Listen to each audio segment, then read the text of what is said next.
So today I wanted to continue with the introduction of the Compassionate Kitchen, Buddhist practices for eating with mindfulness and gratitude. Okay, and last time I talked about how the book was created, and this time I wanted to read a portion of it. So when I did this the other day during a course, I just randomly opened the book to a page and started reading.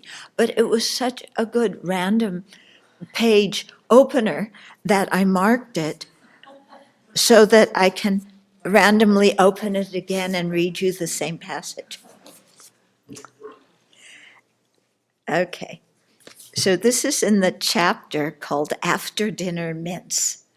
It says, imagine what your life would be like if you weren't in a near constant state of craving.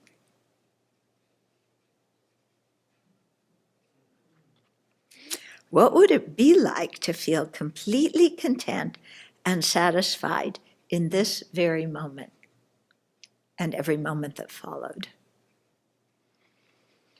Imagine feeling in the depth of your heart that who you are, what you do, and what you have is good enough.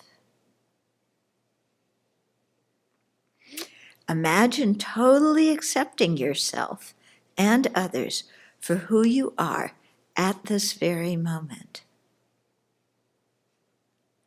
Of course, you can still try to improve in the future, but there's no hunger and thirst driving you to get something from outside, possessions, praise, sex, whatever, to validate your existence and prove that you are worthwhile. Imagine that your self-confidence is based on knowing you have the Buddha potential and that your kind heart, compassion, and generosity give you a sense of deep fulfillment. Just to imagine that is something, isn't it? Yeah, and then to know that that's actually possible through Dharma practice is even more. So this is talking about the dedication that we do for the people who offer food to us, because we're quite in debt to them for their kindness and their generosity.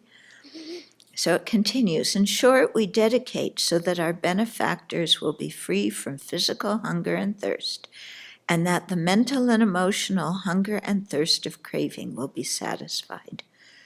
Although they must create the main causes for this to happen by cultivating generosity and ethical conduct and reducing self-centeredness, our prayers and dedications are cooperative conditions for the seeds of their virtuous karma to ripen. Okay, so that was one part of, the book, which describes, the whole process of how we bring food and eating into our spiritual life, yeah, or how we bring our spiritual life into common activities like preparing food and eating, yeah. So this kind of thing of imagining what it would be like to have that total contentment and self-acceptance, of ourselves and others is really quite something, isn't it?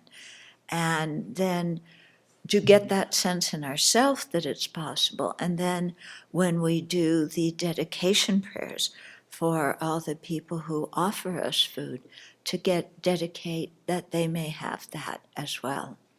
Yeah. And of course, the culmination of it is full Buddhahood. So may this little book bring that about for all sentient beings.